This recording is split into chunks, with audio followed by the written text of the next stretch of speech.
Señor Rajoy,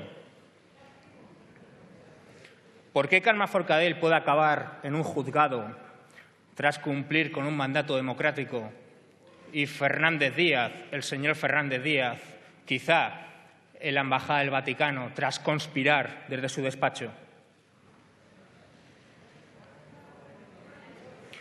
¿Por qué Santi Vidal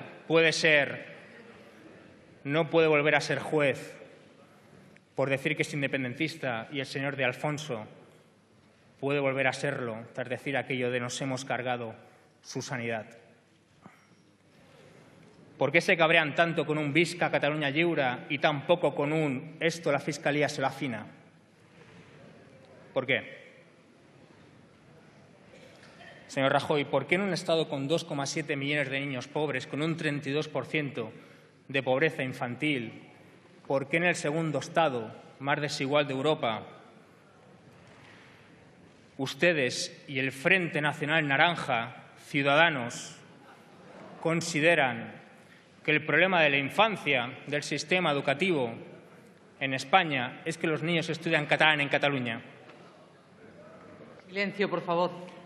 ¿Por qué para que los niños catalanes estudien inglés, que no me parece mal, tienen que hacer matemáticas en castellano? ¿Se da cuenta que son ustedes monolingües diciéndole a bilingües que tienen que ser trilingües?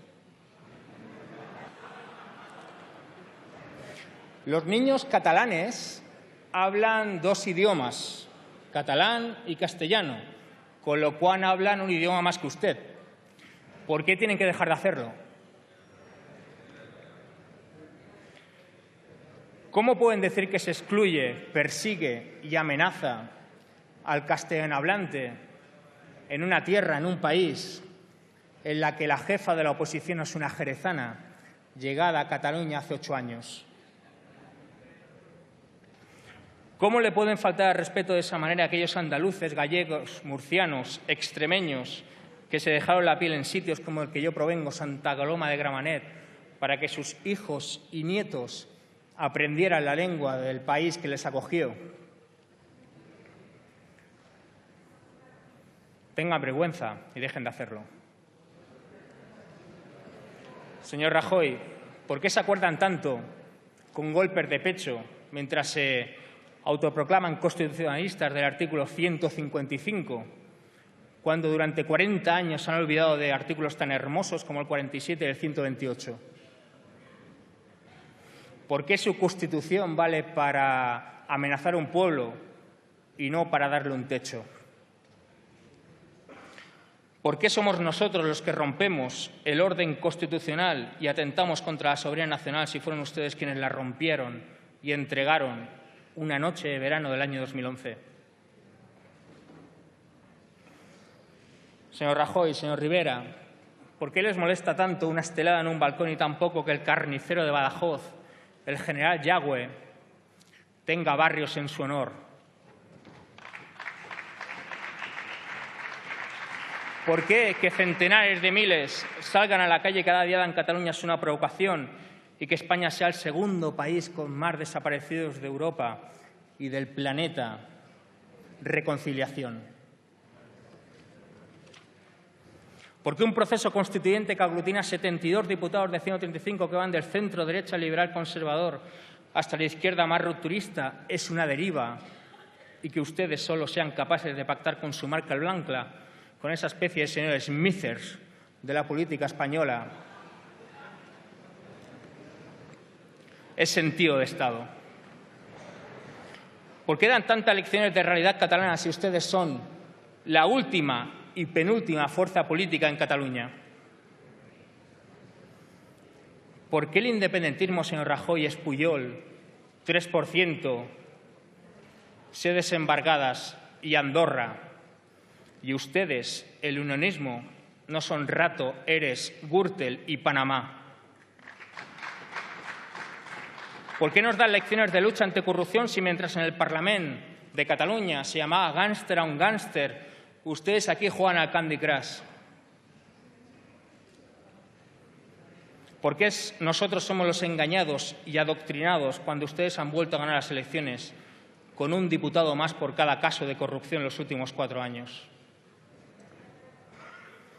Señor Rajoy, señor Rivera, ¿por qué un proceso que solo reclama urnas y que ostenta unas mayorías parlamentarias absolutas es antidemocrático y que a ustedes, para presidir su Estado, les deba proponer un señor desde un palacio al que no ha votado nadie? Es normalidad democrática. Bueno, su padre sí que tuvo un voto, de un tal Francisco Franco Bahamonde, quizá les suene. Señor Rajoy, señor Rivera, si el Estado español, tras 8 años de políticas reaccionarias y neoliberales, debe más del 100% de su PIB, ¿por qué es una urna en un colegio electoral de Cataluña lo que amenaza la soberanía española? Señor Rajoy, ¿por qué hay poblaciones... Ya acabo, señora presidenta. Señor Rufián, tiene que terminar. ¿Por qué hay poblaciones de 28 habitantes con una flamante estación de AVE y otras de centenares de miles que se asan embutidas cada mañana en un Rodalías? Señor Rajoy, ¿por qué 80 años después Lorca sigue en una cuneta de Granada y Vil el Niño corriendo media maratones en Madrid? Ya termino, señora presidenta. Esta es para el señor Sánchez. Señor Sánchez, ¿cuánto más? Silencio, por favor. Acabo enseguida. ¿Cuánto más va a renunciar a la gobernabilidad de su país por no dar voz al nuestro? ¿Cuánto más va a preferir a Rajoy a una urna en Cataluña? Sea valiente. Y acabo con una pregunta para los compañeros Iglesias y Domènech. Compañeros, ¿os imagináis un país con un PP residual? ¿Os imagináis un país con las mayorías sociales, políticas y parlamentarias suficientes para iniciar y culminar un proceso constituyente en pos de una república? El país que imagináis ya existe y se llama Cataluña. Ayudadnos, porque nosotros aquí siempre os ayudaremos. Muchas gracias y buenas tardes.